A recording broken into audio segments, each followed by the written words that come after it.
Hi, this is Mark in the pew, and we are reading the Bible in a year from Genesis to Revelation, January 6, 2026. In the name of the Father, and of the Son, and of the Holy Spirit. Amen.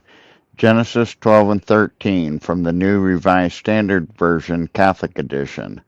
The call of Abram. Now the Lord said to Abram, Go from your country and your kindred and your father's house to the land that I will show you. I will make of you a great nation, and I will bless you and make your name great, so that you will be a blessing. I will bless those who bless you, and the one who curses you I will curse, and you all the families of the earth shall be blessed. So Abram went as the Lord had told him, and Lot went with him. Abram was 75 years old when he departed from Haran. Abram took his wife Sarai and his brother's son Lot and all the possessions that they had gathered, and the persons whom they had acquired in Haran, and they set forth to go to the land of Canaan. And they had come to the land of Canaan. Abram passed through the land to the place of Shechem, to the oak of Moreh at the time of the Canaanites were in the land.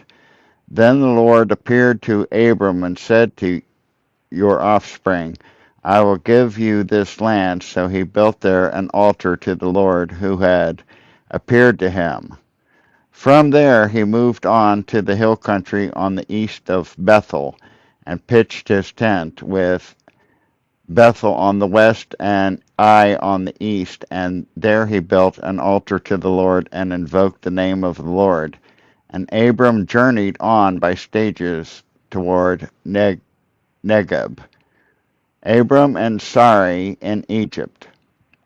Now there was a famine in the land, so Abram went down to Egypt to reside there as an alien, for the famine was severe in the land. When he was about to enter Egypt, he said to his wife Sarai, I know well you are a woman beautiful in appearance. And when the Egyptians see you, they will say, This is his wife. Then they will kill me, but they will let you live. Say you are my sister, so that it may go well with me because of you, and that my life may be spared on your account. When Abram entered Egypt, the Egyptians saw that the woman was very beautiful. When the officials of Pharaoh saw her, they praised her to Pharaoh, and the woman was taken into Pharaoh's house. And for her sake he dwelt well with Abram. And he had sheep, oxen, male donkeys, male and female slaves, female donkeys and camels. But the Lord afflicted Pharaoh and his house with great plagues because of Sarai, Abram's wife. So Pharaoh called Abram and said, What is this you have done to me? Why did you not tell me that she was your wife? Why did you say she is my sister, so that I took her for my wife? Now then, there is your wife. Take her and be gone. And Pharaoh gave his men orders concerning him, and they set him on the way with his wife and all that he had. Abram and Lot separate. So Abram went up from Egypt, he and his wife and all that he had, and Lot with him, into the Negeb. Now Abram was very rich in livestock, in silver and in gold. He journeyed on by stages from the Negeb as far as Bethel to the place where his tent had been at the beginning, between Bethel and Ai, to the place where he had made an altar at the first, and there Abram called on the name of the Lord. Now Lot, who went with Abram, also had flocks and herds and tents, so that the land could not support both of them living together, for their possessions were so great that they could not live together.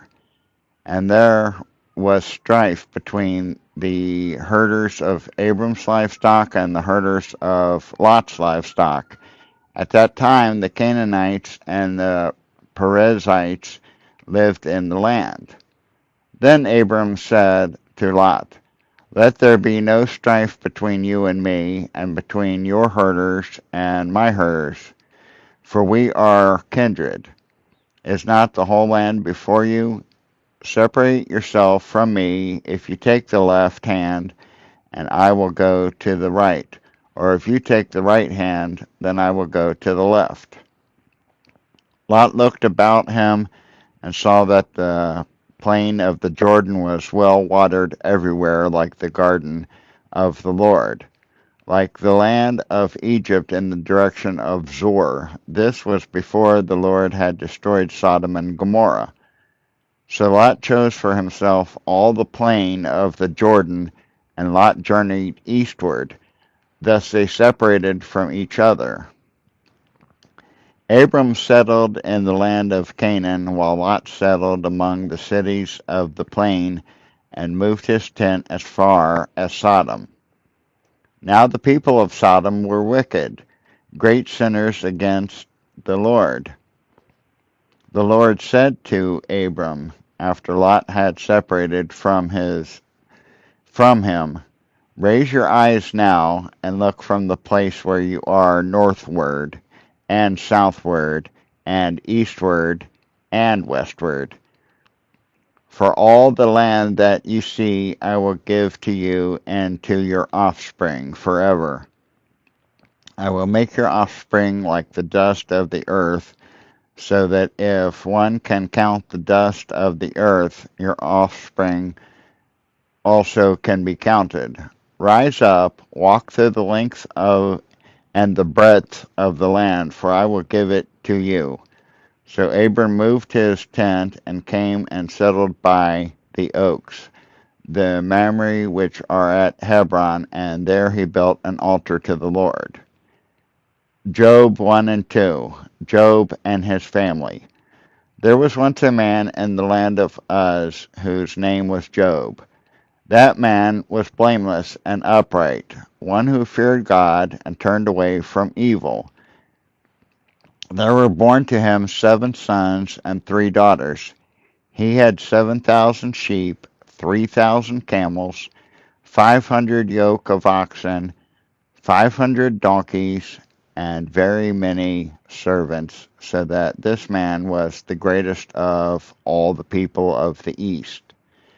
His sons used to go and hold feasts in one another's houses in turn, and they would send and invite their 3 sisters to eat and drink with them. And when the feast days had run their course, Job would send and sanctify them, and he would rise early in the morning and offer burnt offerings according to the number of them all. For Job said, it may be that my children have sinned and cursed God in their hearts. This is what Job always did. Attack on Job's character. One day, the heavenly beings came to present themselves before the Lord, and Satan also came along them. The Lord said to Satan, where have you come from? Satan answered the Lord, from going to and fro on the earth, and from walking up and down on it. The Lord said to Satan, have you considered my servant Job? There is no one like him on the earth, a blameless and upright man who fears God and turns away from evil. Then Satan answered the Lord, does Job fear God for nothing? Have you not put a fence around him and his house and all that he has on every side? Have you blessed the work of his hands, and his possessions have increased in the land? But stretch out your hand now and touch all that he has, and he will curse you to your face. The Lord said to Satan, very well, all that he has in your power, only do not stretch out your hand against him. So Satan went out from the presence of the Lord. Job loses property and children. One day his sons and daughters were eating and drinking wine in the eldest brother's house. A messenger came to Job and said, "The oxen are plowing and the donkeys were feeding beside them, and the Sabaeans fell on them and carried them off and killed the servants with the edge of the sword. I alone have escaped to tell you." While he was still speaking, another came and said, "The fire of God fell from heaven and burned up the sheep and the servants and consumed them. I alone have escaped to tell you." While he was still speaking, another came and said to the Chaldeans, "Form 3 columns, made a raid on the camels, and carried them off, and killed the servants with the edge of the sword. I alone have escaped to tell you." While he was still speaking, another came and said, "Your sons and daughters were eating and drinking wine in their eldest brother's house." And suddenly a great wind came across the desert, struck the 4 corners of the house, and it fell on the young people, and they are dead. I have alone escaped to tell you." Then Job arose, tore his robe, shaved his head, and fell on the ground and worshipped. He said, "Naked I came from my mother's womb, and naked shall I return there. The Lord gave, and the Lord has taken away. Blessed be the name of the Lord." In all this, Job did not sin or charge God with wrongdoing. Attack on Job's health. One day, the heavenly beings came to present themselves before the Lord, and Satan also came among them to present himself before the Lord. The Lord said to Satan, "Where have you come from?"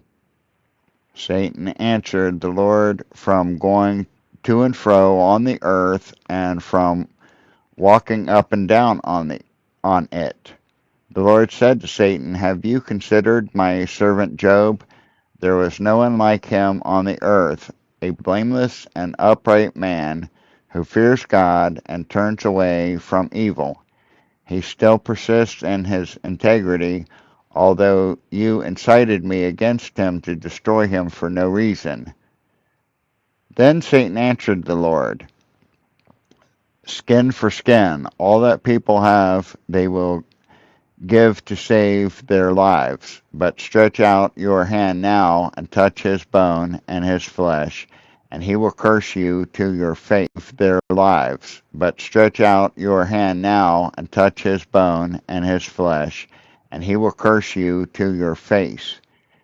The Lord said to Satan, "Very well, he is in your power, only spare his life."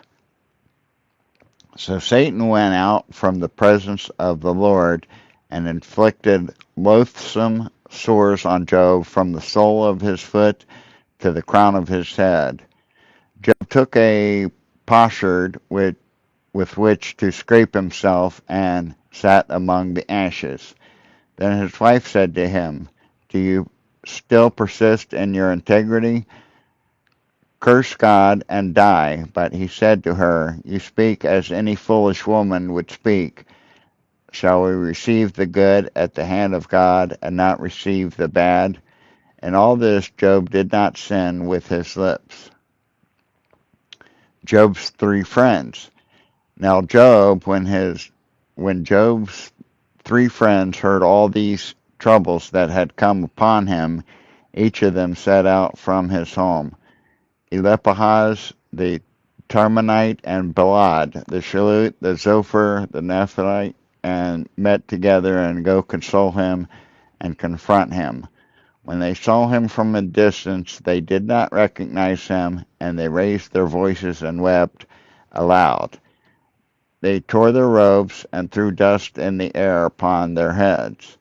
They sat with him on the ground 7 days and 7 nights, and no one spoke a word to him. for they saw that his suffering was very great. Proverbs 1 through 17. The Proverbs of Solomon, son of David, king of Israel. Prologue. For learning about wisdom and instruction, for understanding words of insight, for gaining instruction in wise dealing, righteousness, justice, and equality, to each shrewdness to the simple, knowledge and prudence to the young. Let the wise also hear and gain in learning, and in the discerning acquire skill. To understand a proverb and a figure, the words of the wise and their riddles. The fear of the Lord is the beginning of knowledge. Fools despise wisdom and instruction, warnings against evil companions. Hear, my child, your father's instruction, and do not reject your mother's teaching, for they are a fair garland for your head and pendants for your neck. My child, if sinners entice you, do not consent. If they say, come with us, let us lie in wait for blood, let us wantonly ambush the innocent like the Sheol, let us swallow them alive and whole like those who go down to the pit. We shall find all kinds of costly things. We shall fill our houses with booty. Throw in your lot among us. We all have one purse. My child, do not walk in their way. Keep your foot from their paths, for their feet run to evil, and they hurry to shed blood. For in vain is the net baited while the bird is looking on.